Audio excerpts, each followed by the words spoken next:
Now vector product, ठीक है, और वेक्टर प्रोडक्ट को हम क्या बोलते हैं? क्रॉस प्रोडक्ट, ठीक है, मतलब एक्चुअल में तो क्रॉस प्रोडक्ट बोलते हैं। वेक्टर प्रोडक्ट क्यों बोलेंगे? क्योंकि अब यहां पर फिर से वही कि अब इनको मल्टीप्लाई करेंगे तो आपका जो फाइनल आंसर बनेगा वेक्टर्स को मल्टीप्लाई करने पे वो फाइनली वेक्टर ही बनेगा। जैसे उस वाले में स्केलर बन रहा था, अब इस वाले में क्या बनेगा? वेक्टर, ठीक है। तो अब करेंगे कैसे इसमें? देखो अब इसमें जो फॉर्मूला है आपका, हम क्रॉस यूज करते हैं, ए क्रॉस बी, ठीक है, वहां पे डॉट यूज कर रहे थे, यहाँ पे क्रॉस, ये ध्यान रखना बेटा, स्पेशली वेक्टर्स के लिए, ठीक है। अब ए क्रॉस बी का फॉर्मूला क्या है? ए का मैग्नीट्यूड बी का मैग्नीट्यूड इंटू साइन थीटा। वहां पर हम कॉस थीटा यूज कर रहे थे, यहाँ पे साइन थीटा हो गया। अगेन एंगल वही आपका जो दोनों वेक्टर्स के बीच में बन रहा है, ए वेक्टर ये हो गया, बी वेक्टर ये हो गया, फॉर्मूला आपका ए बी साइन थीटा। अब इसमें अगर हम देखें वही आई क्रॉस आई क्या बनेगा बताओ? जीरो, क्योंकि आई और आई के बीच में एंगल कितना होगा? 0 डिग्री, साइन 0 0, ठीक है। आई ऐसी जे डॉट जे क्या बनेगा? जे क्रॉस जे क्या बनेगा? वो भी 0, और सेम के क्रॉस के भी 0। अब मेन बात है आई क्रॉस जे क्या बनेगा बताओ? अब आई क्रॉस जे यहां पर आपका क्या बन जाएगा? के वेक्टर बन जाएगा, ठीक है।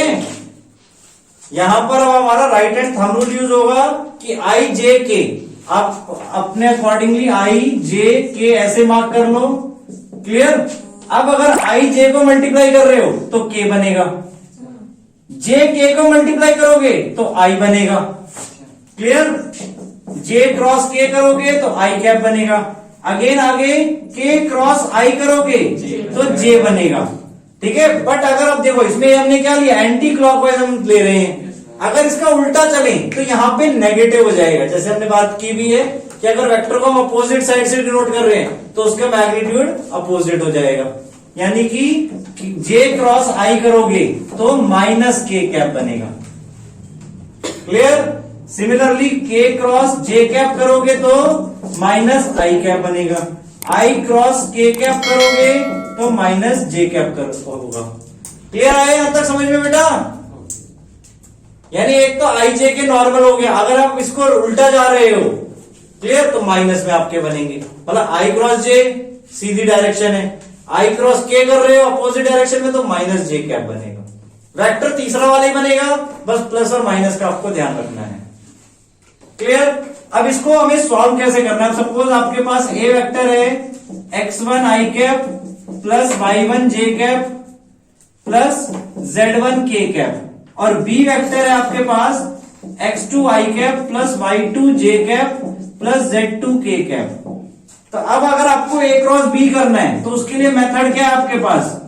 मैट्रिक्स मेथड से। किस मेथड से? मैट्रिक्स। मैट्रिक्स आप सबने किया हुआ है डिटरमिनेंट निकालने वाला। तो डिटरमिनेंट निकालेंगे हम, क्या करें? अपने पहले कॉलम पहले रो में आई कैप जे कैप के कैप लिख दें, क्लियर। दूसरी रो में ए के वेक्टर के कंपोनेंट्स, ए वेक्टर के components x1 x2 sorry x1 y1 और z1, ठीक है, जो जो उनकी आई जे के में वैल्यू थी, मतलब एक्स वाई जेड में वैल्यूज थी। उसके बाद बी वेक्टर के x2 y2 और z2। अब जैसे आप डिटरमिनेंट निकालते थे सेम वही चीज हमें करनी है, यानी आई कैप का कोफिशिएंट क्या बनेगा? देखो y1 z2 minus y2 z1, ठीक है।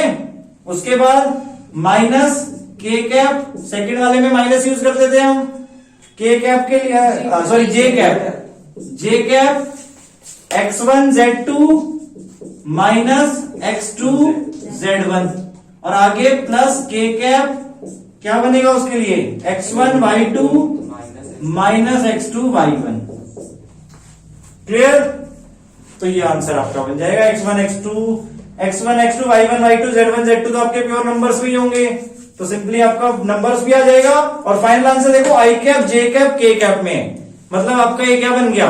वेक्टर प्रोडक्ट बन गया, यानी जो आंसर आएगा वो भी वेक्टर में ही होगा। और इंपॉर्टेंट चीज आपका जो अब इसका प्रोडक्ट करेंगे, जैसे सपोज ए क्रॉस बी हमने किया तो सी वेक्टर बना, तो C is perpendicular to both vectors. A and B. आपका जो क्रॉस प्रोडक्ट करके आंसर बनेगा, वेक्टर बनेगा, वो दोनों ही वेक्टर के परपेंडिकुलर होगा।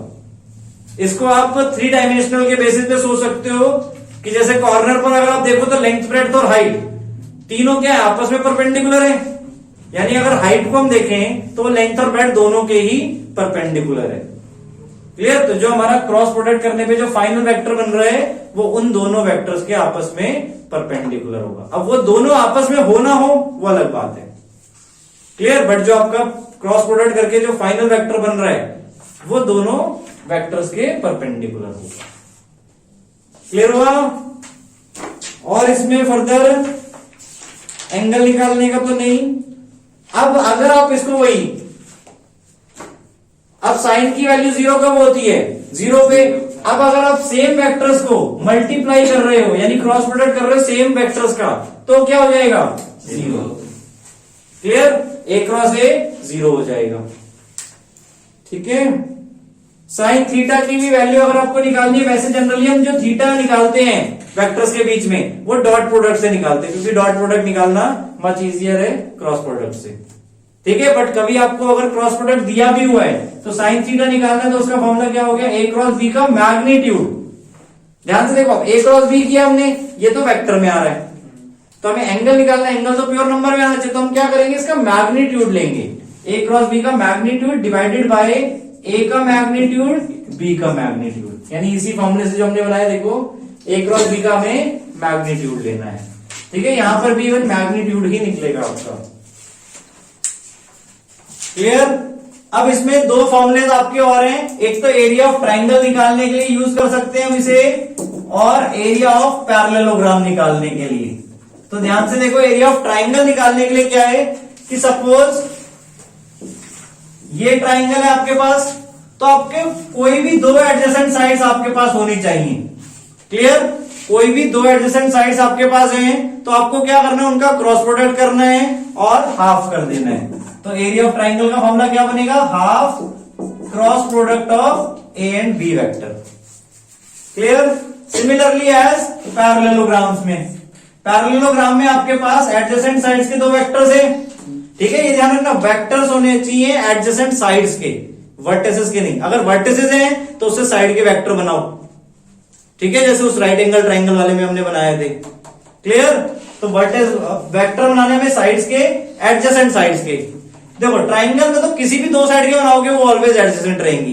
पैरेललोग्राम में बस आपको ध्यान देना है कि वो एडजेसेंट साइड्स के होने चाहिए। क्लियर? अब उसमें भी फर्दर वही है कि अपोजिट साइड के, ये होता है आपका अपोजिट साइड। अगर आप देखोगे पैरेलल है, पैरेलल में उनके दोनों के प्रोपोर्शन में होंगे। ठीक है ना? कोलिनियर वेक्टर्स कहलाएंगे पैरेलल वेक्टर्स। ठीक है? तो अगर आप देखोगे तो उसमें तो वो कोलिनियर वेक्टर्स आपको उनकी सेम प्रोपोर्शन मिलेगी। ठीक है? तो अगर उनका क्रॉस प्रोडक्ट आपने कर भी दिया तो वो 0 ही बनने वाला है। क्लियर? तो ध्यान रखना, पैरेललोग्राम में हमें क्या करना है? एडजेसेंट साइड्स के वेक्टर्स को क्रॉस प्रोडक्ट करना है और डायरेक्ट वही आपका आंसर आ जाएगा, उसका मैग्नीट्यूड। ट्राइंगल में हमें हाफ करना होता है, पैरेललोग्राम में हाफ नहीं करना होता है। क्लियर?